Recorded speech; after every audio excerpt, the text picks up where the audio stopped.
우리에게 주신 하나님의 말씀은 빌립보서 1장 1절에서 11절까지 말씀입니다. 빌립보서 1장 1절로 11절, 신약 317페이지입니다.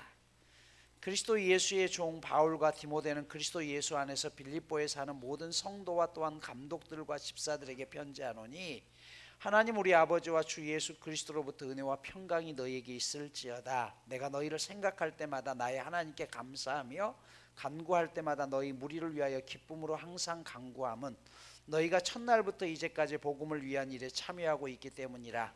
너희 안에서 착한 일을 시작하신 이가 그리스도 예수의 날까지 이루실 줄을 우리는 확신하노라. 내가 너희 무리를 위하여 이와 같이 생각하는 것이 마땅하니 이는 너희가 내 마음에 있음이며 나의 매임과 복음을 변명함과 확정함에 너희가 다 나와 함께 은혜에 참여하는 자가 됨이라. 내가 예수 그리스도의 심장으로 너희 무리를 얼마나 사모하는지 하나님이 내 증인이시니라. 내가 기도하노라. 너희 사랑을 지식과 모든 총명으로 점점 더 풍성하게 하사 너희로 지극히 선한 것을 분별하며 또 진실하여 허물 없이 그리스도의 날까지 이르고 예수 그리스도로 말미암아 의의 열매가 가득하여 하나님의 영광과 찬송되기를 원하노라. 아멘. 오늘부터 빌립보서를 말씀을 드립니다. 빌립보서는 사도 바울이 로마의 감옥에 있을 때 1차로 갇혀 있을 때 감옥에서 기록한 서신이죠. 사도 바울의 로마 감옥의 투옥은 두 번에 걸쳐서 이야기를 드려야 됩니다. 그런데 첫 번째 감옥의 투옥과 두 번째 감옥의 이 분위기와 상황이 굉장히 다르기 때문에 이 부분은 좀 설명이 필요해요. 유대교에서 중심 인물이었던 사도 바울이 유대교를 버리고 기독교로 전향을 하게 되죠. 이로 인해서 유대인들은 사도 바울을 죽이고자 합니다. 유대교 내부의 사정을 누구보다 잘 알고 있었던 사도 바울의 이탈로 말미암아 유대교 내부가 크게 흔들릴 수 있다는 것이에요. 그보다 더 큰 문제는 유대인들은 태어나면 반드시 8일째 할례를 행하죠. 그런데 많은 사람들이 기독교로 전향하고 싶어도 할례 부분 때문에 기독교로 전향을 하지 못하고 있었는데, 사도 바울은 할례 받지 않아도 상관없다라고 이야기를 하게 되면서 이제 점점 기독교로 전향하는 사람들이 많아지게 됩니다. 그래서 유대인들은 바울이 복음을 전하는 곳을 찾아다니면서 바울을 죽이려고 합니다. 예루살렘에 도착했던 사도 바울은 하나님께서 자기를 어떻게 불러주셨고 내가 어떻게 이방인의 사도가 되었는지를 성 안에서 설명을 하게 되죠. 그러던 과정 속에 유대인들에게 붙잡혀서요 심하게 매질을 당하고 죽을 위기에 처하게 됩니다. 이로 인해서 예루살렘 성이 소란해지자 당시 로마의 장군이었던 천부장이 군사들을 이끌고 이 상황을 타개하기 위해서 찾아오게 됩니다. 하지만 흥분했던 유대인들은요 천부장을 계속 쫓아오면서 영문 안으로까지 들어오면서 사도 바울을 죽이려고 합니다. 처음에는 사도 바울이 잘못한 줄 알고 천부장이 매를 때리려고 명령합니다. 그때 바울이 이야기해요. 내가 로마 시민권자인데 허락도 없이 함부로 내 몸에 체포를 하고 매를 때리려고 하느냐. 그러자 천부장이 깜짝 놀랍니다. 여러분은 바울은 유대인이었지만 태어나면서부터 로마 시민권자였습니다. 당시 로마 시민권을 가졌다는 것은 굉장한 특권이에요. 아무리 악한 범죄를 저질러도 재판 없이는 절대 처벌할 수 없는 게 로마 시민권자입니다. 그래서 정확한 재판을 위해서 로마의 천부장은요 유대인들을 불러서 사도 바울과 도대체 무엇이 잘못됐는지를 대면하게 합니다. 첫 번 대면을 했지만 유대인들은 사도 바울을 죽일 만한 근거를 제시하지 못하죠. 이튿날 여전히 사도 바울을 죽이고자 했던 이 유대인들이 대제사장들과 치밀하게 계획을 짭니다. 한 번 더 조사하기 위해서 불러달라는 거예요. 그러면 우리가 사도 바울이 오는 길에 매복을 해 있다가 사도 바울을 지도새도 모르게 죽여버리겠습니다. 여러분, 이렇게 자살 특공대, 암살 특공단이 40명이었습니다. 그들은 사도 바울을 죽이기 전에는 먹지도 마시지도 않겠다라고 이야기를 해요. 반드시 죽이겠다는 것이죠. 이 사실을 바울의 조카가 우연한 기회에 엿듣게 됩니다. 그리고 로마의 천부장에게 찾아가서 이야기를 합니다. 내일 유대인들이 다시 바울을 소환하려고 할 때 그대로 놔두면 바울은 죽습니다. 그래서 로마의 천부장은 우리 시간으로 밤 9시경에 470명의 창병, 기병, 보병 그들을 동원해서 말을 태워서 가이사라는 곳으로 예루살렘에서 약 80km 떨어진 로마의 본진이 주둔하고 있는 그곳으로 사도 바울을 몰래 호의 속에 옮기게 되죠. 여러분, 당시 유대는 로마의 지배 아래에 있었기 때문에 예루살렘에는 약 1000여 명의 로마 군인들이 주둔하고 있었고, 원래 본진은 거기서 한 80km 떨어진 가이사라는 해안가에 2만 명의 본진이 있었습니다. 그곳에 이제 사도 바울을 소환하게 되는 것이죠. 여러분, 천부장이 사도 바울 한 사람을 소환하기 위해서 470명이나 되는 군인들을 그렇게 호위해서 그를 가이사라까지 옮기게 된 이유가 무엇일까요? 딱 한 가지입니다. 로마 시민권자였기 때문에 그렇습니다. 로마는 어떤 상황 속에서도 자기 자국민을 보호해야 될 책임이 있었던 것이에요. 대단한 나라였습니다. 이렇게 해서 사도 바울은 가이사라에서 2년 동안 머물면서 로마 총독으로부터 재판을 받게 됩니다. 2년 후 재판의 결과는 무죄죠. 왜냐하면 바울이 잘못한 게 없으니까요. 그래서 총독이었던 베스도가 풀어주려고 이야기합니다. 이때 사도 바울이 난 나가지 않겠다, 나 항소합니다라고 이야기해요. 로마 황제의 재판을 받게 해주십시오라고 이야기해요. 여러분, 항소는 언제 하죠? 억울할 때 하는 거예요. 그런데 사도 바울은 지금 무죄로 나가라고 했는데 굳이 로마 황제였던 당시 네로 황제에게 재판을 청하겠다는 것이에요. 여러분, 세계 최초로 로마 시민들은 어떤 경우에도 억울한 일을 당하면 안 된다라고 해서 만들었던 재판 제도가 이심제입니다. 그래서 사도 바울은요, 로마 황제의 재판을 받겠다는 것이에요. 이 제도가 오늘 우리나라에도 있는 삼심제의 시작이 되었던 것이죠. 무죄 받았으면 되는데 굳이 왜 사도 바울은 그러면 네로 황제에게 항소를 했을까요? 사도 바울이 세 차례의 전도 여행을 끝마치고 마지막 그의 4차 전도 여행으로 서바나, 스페인 전도 여행을 계획합니다. 하지만 그는 이제 이 4차 전도 여행을 하면 다시는 돌아오지 못하고 내 생명이 끝날 것이라고 생각했어요. 이미 그의 나이도 상당히 들었기 때문이죠. 그런데 그가 4차 전도 여행을 하기 전에 반드시 자신이 해결해야 될 문제가 있다는 것을 깨달았습니다. 예수님이 돌아가시고 난 다음에 이 사도행전의 기간들은 지난 30년이거든요. 이 30년 동안 유대교에서 기독교로 전향하는 사람들을 위해서 유대인들이 이 기독교인들을 무자비하게 핍박을 했습니다. 스데반 집사가 돌에 맞아 죽은 것도 결국은요, 유대인들에 의해서 죽게 된 것이고, 사도 바울 역시 죽이겠다고 하는 건 유대인들이잖아요. 그래서 사도 바울은 네로 황제에게 이 부분에 대한 재판을 요청해서 유대인들이 기독교인들을 종교가 다르다는 이유로 이렇게 무자비하게 핍박하고 죽이는 것을 멈추어 달라라고 요청하고 싶었던 것이죠. 그가 죽기 전에 마지막으로 할 수 있는 사명이었습니다. 그래서 사도 바울은 가이사라에서 로마에 이송되어서 로마의 감옥에서 재판을 기다리다가 재판도 받지 못한 채 결국 67년 네로 황제에 의해서 참수당해서 세상을 떠나게 됩니다. 처음 1차로 로마의 감옥에 투옥될 때만 해도 사도 바울은 꽤 자유로웠습니다. 감옥이라기보다는 가택연금 상태였어요. 그래서 이 기간 동안 지도자들, 유대인, 이방인들 다양한 사람들을 만날 수도 있었습니다. 사도행전 28장 31절에 보면 바울이 온 이태를 자기 셋집에 머물면서 담대히 하나님의 나라를 전파했다라는 구절이 있는데 바로 이것이죠. 실제로 사도 바울이 1차로 투옥됐던 감옥은요 그렇게 험하지 않습니다. 제가 거기를 한번 가봤었는데 그 1차 감옥에서 바로 나오면요 바로 담 너머로 지중해 바다들이 보여지는 굉장히 아름다운 풍광도 가지고 있는 곳이에요. 거기서 사도 바울은요 자연스럽게 사람들을 만나기도 했고 약 2년 정도 거기서 머물다가 또 풀려나서 그 근방에 전도 여행을 다니기까지 합니다.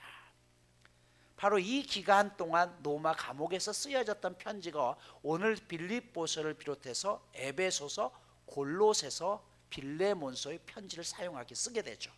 이때가 서기 60년에서 62년 정도 됩니다.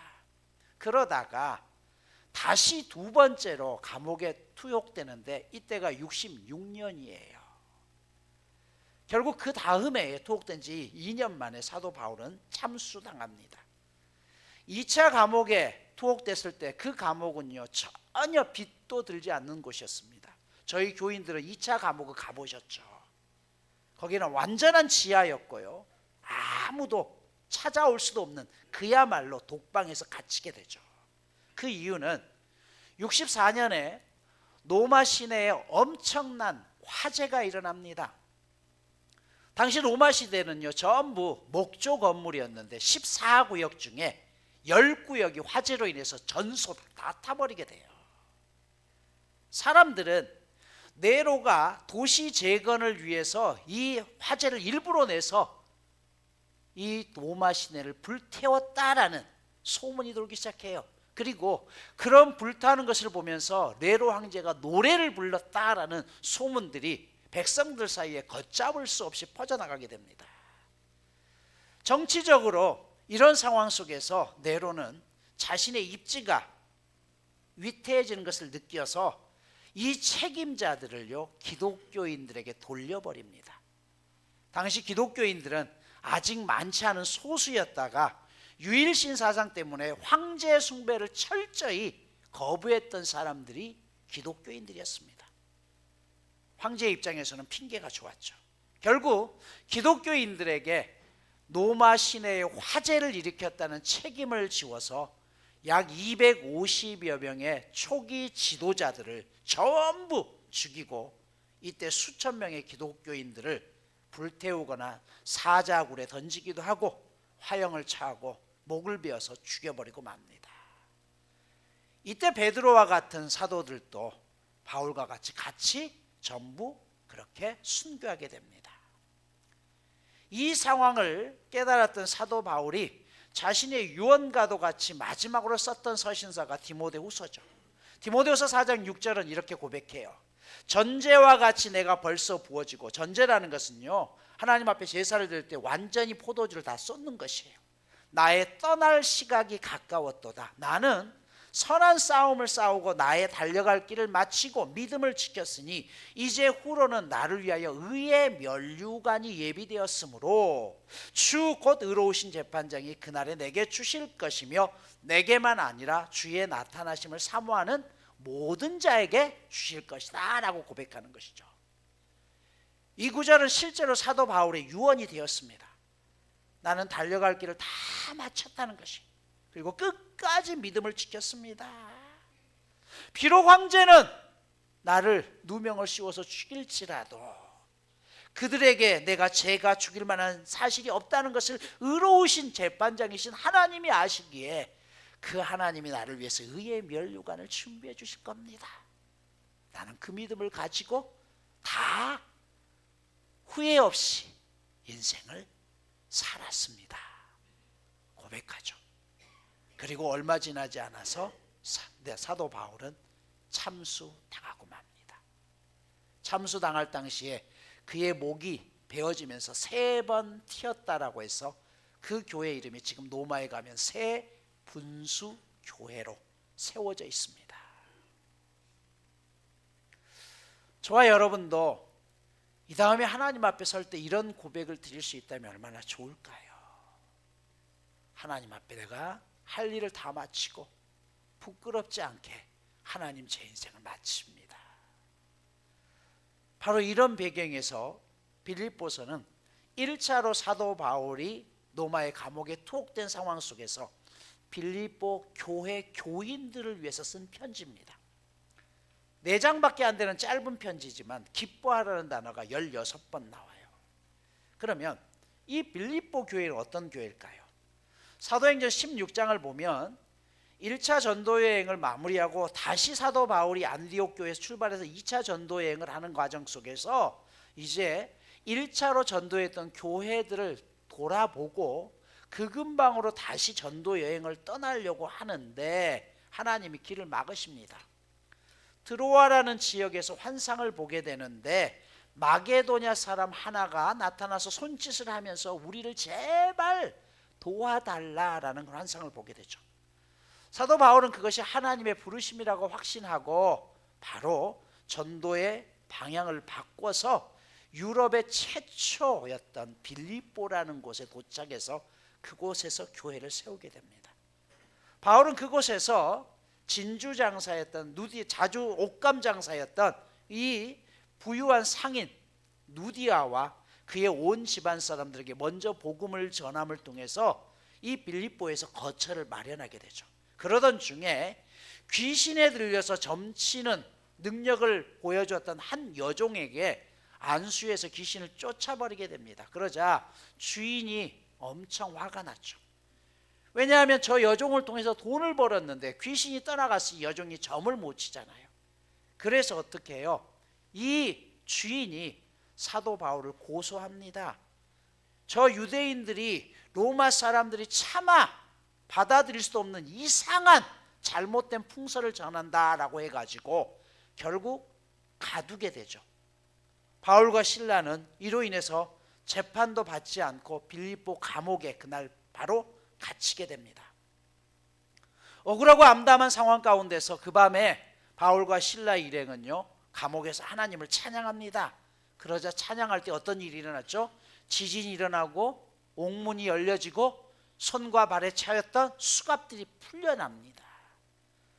두려움에 떨던 간수는 바울과 실라의 일행이 감옥에서 도망간 줄 알고 자살을 시도하려고 합니다. 제수를 지키지 못한 책임을 물어야 됐기 때문에 그렇죠.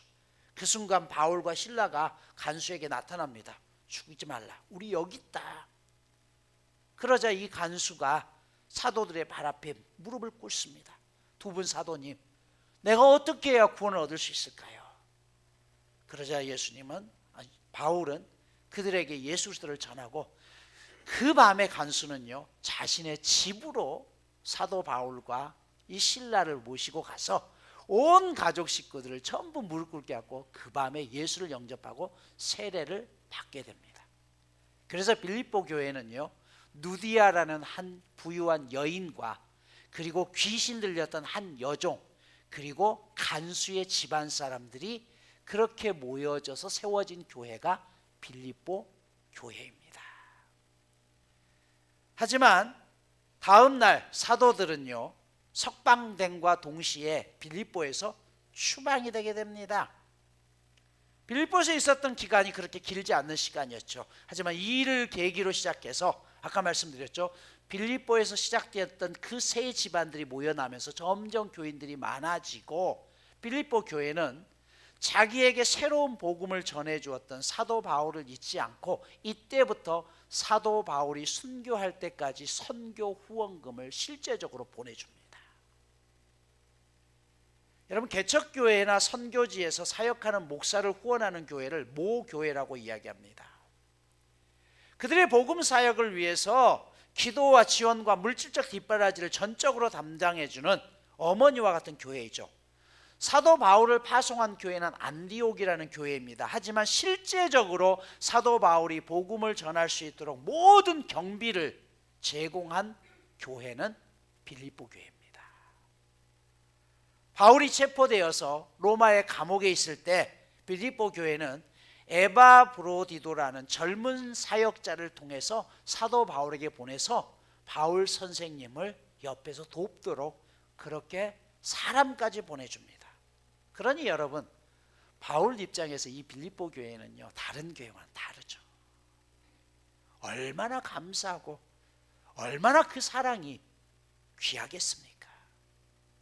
그래서 사도 바울은 그런 빌립보 교인들을 향해서 감사하는 마음으로 이 편지를 쓰는 것이죠. 그래서 빌립보서는 사도 바울이 쓴 수많은 서신 가운데 가장 개인적인 감정이 많이 들어가 있는 서신서가 빌립보입니다. 그 감사의 마음을 한마디로 표현하는 게 오늘 8절 보십시오. 내가 그리스도 예수의 심장으로 여러분 모두를 사랑합니다. 심장이 뭐예요? 내 목숨을 바꿔서라도 당신들을 사랑합니다는 뜻이죠. 여러분, 평생을 살아가면서 좋은 교인들과 함께 목회할 수 있다는 건 축복이죠. 교인들 역시 마찬가지겠죠. 한국 교회가 평생을 목회하면서도 서로 등을 지고 적이 되어서 싸우는 곳이 있는가 하면 정말 함께 서로 사랑하며 아껴주며 그렇게 목회하는 교회도 있습니다.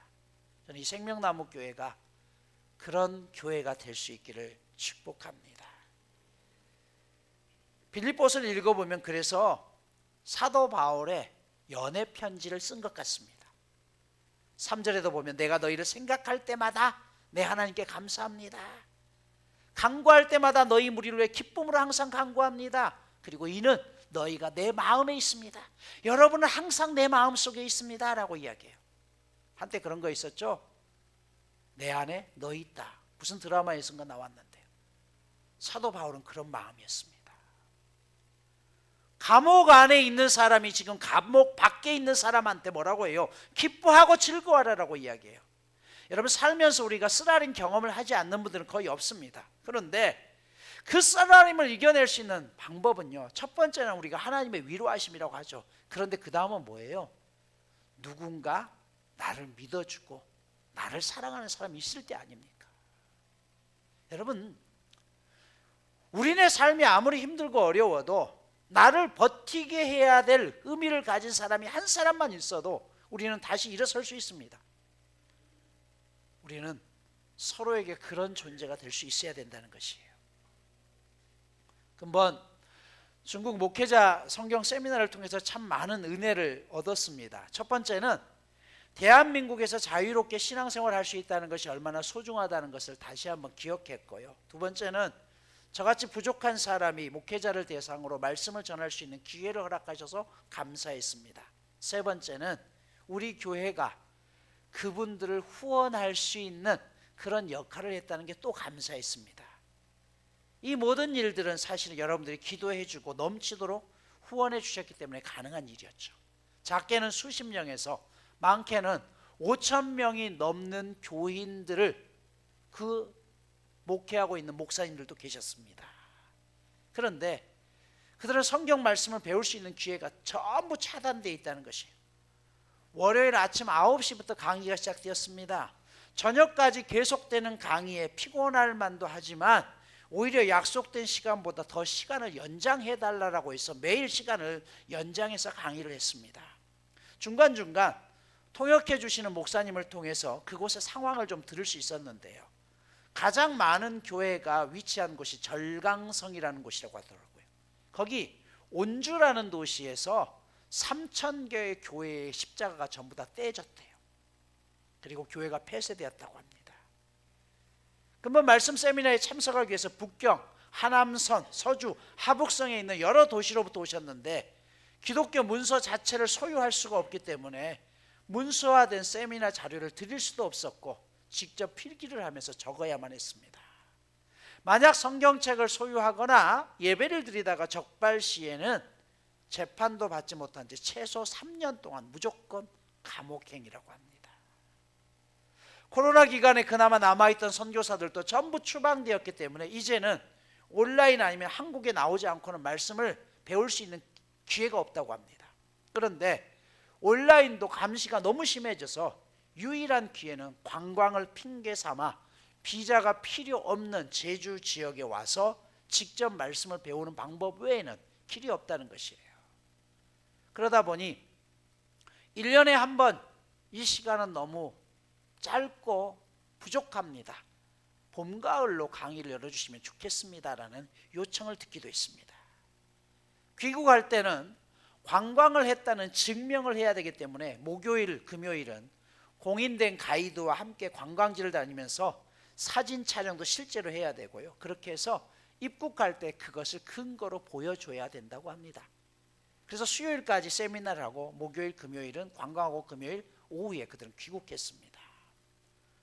오고 가는 비행기 경비만 본인들이 부담하고 제주에서 6박 7일, 주일부터 왔으니까 6박 7일 동안 지내는 모든 숙박 비용, 식사 비용, 버스 대절, 그리고 가이드 비용, 간식비, 이 모든 것들을 우리 교회를 포함해서 함께 섬겼던 교회들에서 부담해 주셨습니다.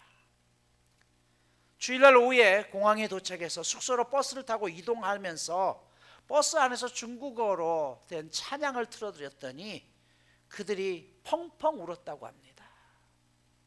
이렇게 자연스럽게 자유롭게 찬양을 들을 수 있다는 것이 꿈만 같다는 것이 대한민국이 너무 부럽다는 것이죠. 현재 그분들은요, 모이고 싶어도 50명 이상 모일 수가 없다고 합니다. 통제가 들어가기 때문에 그렇죠. 그래서 교회들이 전부 50명씩 쪼개서 소그룹으로 모여야 되고, 아까 5,000명이 넘는 교인들도 있다고 했죠.